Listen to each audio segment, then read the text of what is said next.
Kāds ir bijis mans 2024. gads? Priekš manis tas ir pārmaiņu gads.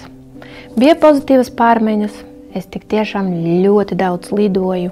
Esmu bijusi vairākas valstis viena gada laika, lai atpūstos nevis komandējumos. Bet tas ir tas pozitīvais.